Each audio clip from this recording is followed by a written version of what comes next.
do not have a human form, that operate just outside of human sight, and history has recorded them as demons and all this stuff. But the reptilian part of it seems to be very significant to the controlling systems on the planet today. And they operate just outside of visible light. Therefore, we don't see them in the normal course of events. That's just basically like a ghost. When you're looking at a ghostly figure, most of them don't look solid because they're operating just outside of your frequency. Just enough for you to perceive something, but not enough for them to appear to be have solidity. This is very similar to having a radio and it not quite being on the station. You can hear the station, but there's what we call interference, and it's not sharp. Visually, that's what's happening when people see these ghostly, ethereal type figures. So shape-shifting is not the movement from a dense physical body to a dense physical body. It would appear from the endless research that I've done and people I've talked to all over the world and all the rest of it put together, my own experiences sometimes, that what we're looking at are these hybrid bloodlines. Because of the hybrid nature of the DNA, the software program, they have a vibrational sympathy with that which interbred with them. And this doesn't have to be physical interbreeding either, as I'll come to. And so these bloodlines can be, quote, possessed, their emotional, mental faculties taken over much more easily than the general run of the population does not have that hybrid DNA, thus that vibrational sympathy, compatibility between the two energy fields. So what they're doing in effect is using the secret society network they've set up to manipulate these bodies into power, but in doing so they're putting themselves into power because they're controlling the mental and emotional processes of these vehicles. Now, when we look at, say that's a major politician or something, when we look at him with our five-sense sight, we are going to decode that level of him that is operating with invisible light. So what do we see? We see a human. But behind him, just outside of that frequency range, we'd see something very different. And I've met endless people who've seen it, who do have that ability to move their visual frequency range further than the norm. So what is happening is with shape-shifting, or one way that it's happening, is sometimes that energy field just outside of visible light moves in to that frequency range. It sometimes happens when this vehicle is going through great emotional turmoil. I've had that story told to me many times when people have seen this, the circumstances surrounding it. And at that point, this energy field enters visible light and becomes the prime forward energy field. And then it goes back again. To the observer, who is decoding that energy field through the brain and turning it into a physical experience, what he observes only in his head is human, non-human, human. Did you see that? But it wasn't physical. It was a change in the decoding of the brain of the energy field it's observing. And this interbreeding can happen without coming into the physical, because these are energy fields, and these energy fields can send down genetic codes down into this reality. It's horrible to think about, but I've talked to a number of people around the world, women, who've been in captivity in places like the Mormon network in Salt Lake City, who have been taking part in rituals, obviously forced to take part, who are being raped on sacrificial altars under the Mormon church, other places too, and other organizations, but I'm just thinking of one in particular.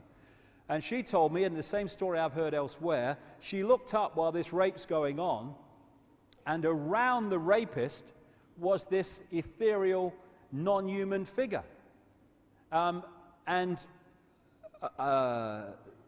through this energy connection, things can be sent through to affect the genetics, the software program of the child that results from that situation. Because to them, like I say, they know it's a computer, and they know the computer software can dictate behavior and perception, and they want puppets. It may sound strange, but I feel for a lot of these people in power on the human level, because they're just puppets themselves, like bloody robots.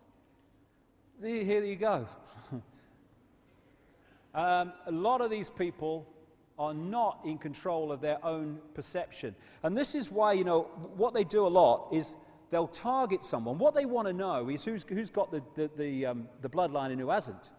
Because this bloodline genetics won't manifest itself in cold-blooded behavior and all the rest of it that we see unless those codes are open. It's like having a computer. It's got lots of codes, but unless you open them, it doesn't affect the computer screen. In other words, the reality of the computer. You have to open it. And what they do is target a lot of these people this is why they want a DNA database. They want to know who's got it and who hasn't. And that gives them, obviously, a great way of finding out. And then they target these people, and suddenly these people who know nothing about it, they're suddenly sponsored by very powerful people, and they become big in politics and law and all the rest of it. And through that, they get pulled into the secret society network, and they go through these rituals, and they think it's just some, you know, ancient ritual, it's just tradition. They don't realize that what these rituals are designed to do is to affect them genetically, to open these codes. And how that manifests itself in experience is of seeing people who, for instance, came into politics with a good intent to try to make a positive contribution, and they end up, after a while, being the absolute epitome of everything they came into politics to challenge, because there's been a process of personality takeover. It's not always for that reason, but that's one of them. So what we're looking at, I would suggest, but you know, people make of it what they will, are fields where we decode the human one, but behind it is another one that looks anything but human. And someone sent me this picture. I don't know who it's of, but he's got very reptilian-type eyes. And a friend of mine has been working recently with someone who's been involved in a big iris scanning technological program. Not something I agree with, I have to say, iris scanning, but what he found, and he's into none of this stuff, what he found as these people looked very closely at 2,300 eyes, to their amazement, in his estimation, about 4% of the eyes they looked at were of reptilian type and appearance. All over the internet, people have started talking about this now, and these pictures are circulating. This might be probably is just a trick of the light, but it's very symbolic of what we're looking at. That was on the front of the 14 Times, taking the piss out of me. I thought, thank you very much. Nice picture. I'll have that. Very symbolic. And it's all these other people and all that stuff. And another thing that you find is a number of therapists have sent me pictures. This is a common theme. Therapists working with satanically abused people, trying to get their minds and back after all this abuse, and sexually abused people that have been in these mind control projects. And it's a very consistent theme that when these people who've been victims of this, they use a lot of drawing to try to draw out their memories. Again and again, what they draw are people with reptilian eyes. These are actually drawn by a satanically abused person, and these were sent to me with their permission by their therapist. Again, Roman Polanski, was talking from knowledge, shall I put it, when he made that film Rosemary's Baby in the 60s with Mia Farrow. And for anyone who doesn't know about that, if you can get hold of a copy, it's worth watching. Mia Farrow is pulled in unknowingly because they want her to interbreed with one of these non-human entities to give birth to a child of the bloodline. And this satanic group get hold of her, and they put her under mind control, and they impregnate her and stuff. And towards the end of the film, when she starts to realize what's going on, she goes into this apartment where it all went on, and memories start to come back, and she sees the baby she gave birth to in a non-conscious state, and you have a quick flash of it in the movie, and it's a reptilian baby with reptilian eyes. Well, Polanski should know, let's put it that way.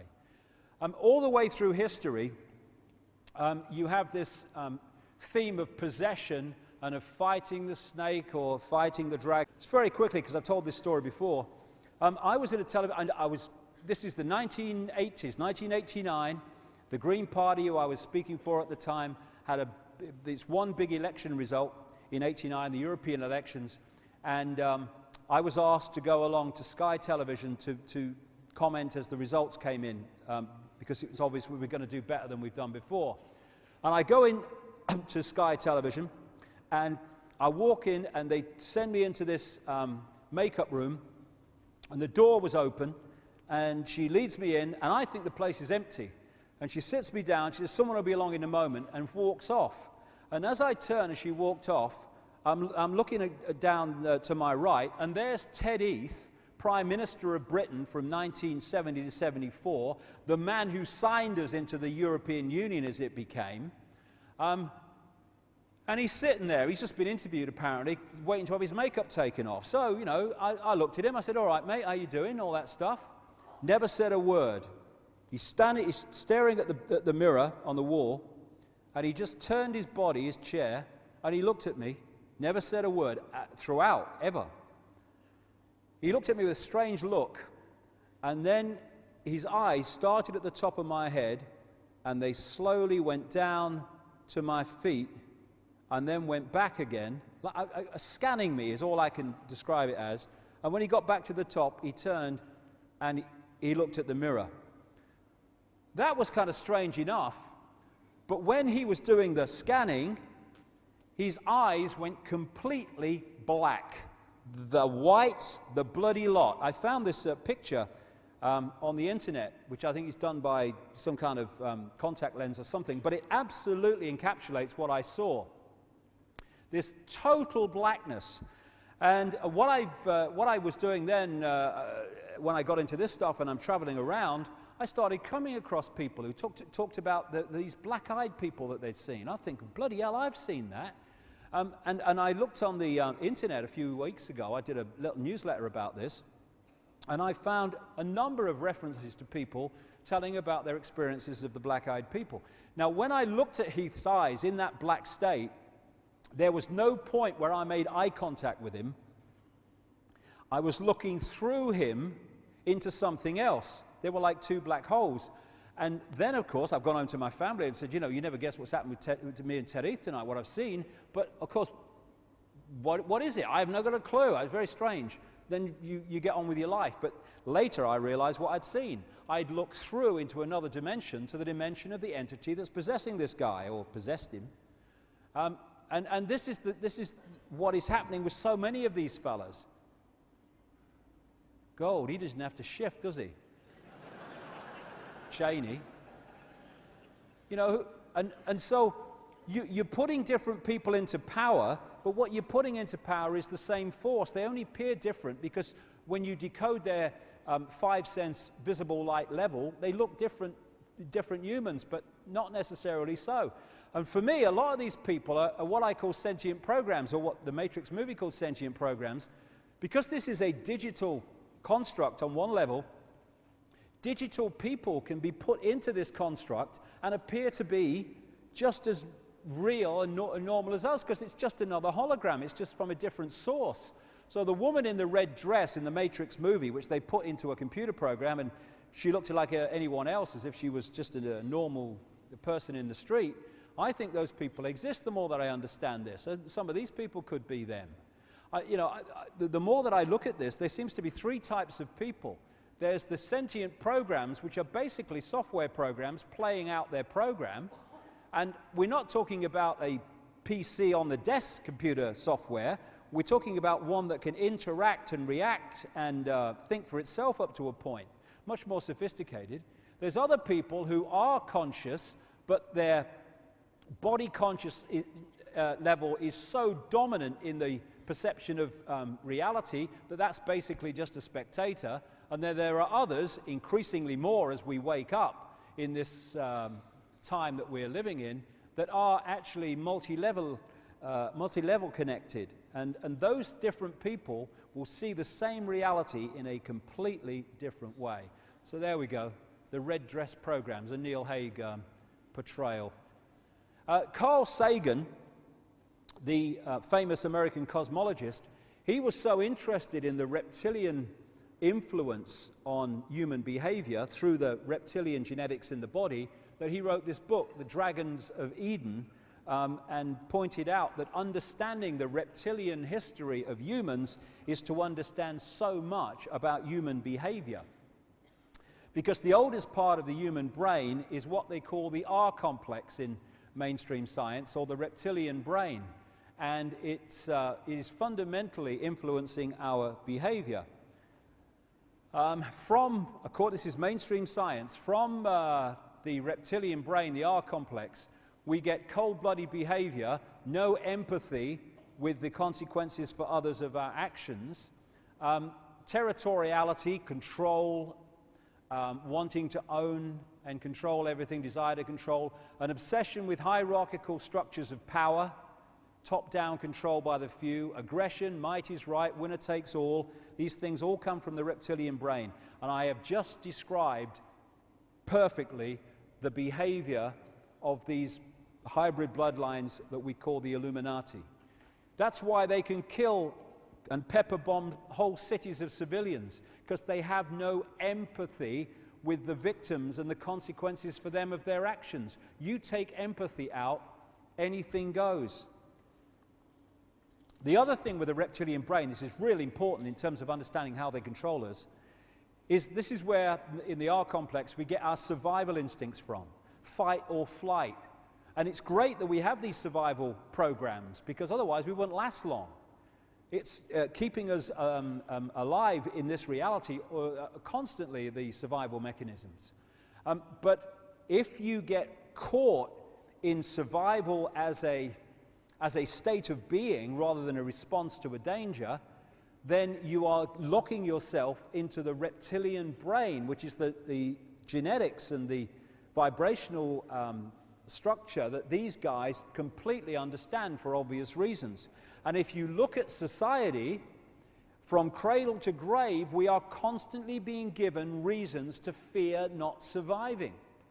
Oh, the credit crunch. Oh, the rising food prices. Oh, the war in Iraq. Oh, would Iran do a nuclear bomb? Oh, this stuff. Oh, what about the kids? Oh, my God.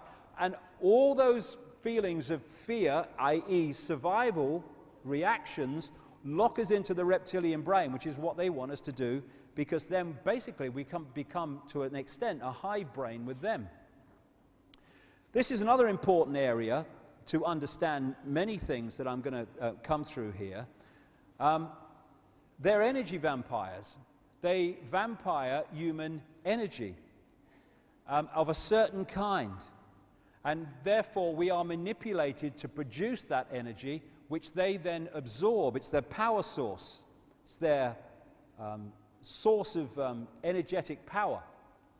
They operate just outside of visible light, but when we project emotional energy, stress, fear, anger, hatred, you can't see that appear in front of you when you feel those emotions, because they're not operating with invisible light. They're operating just outside of visible light.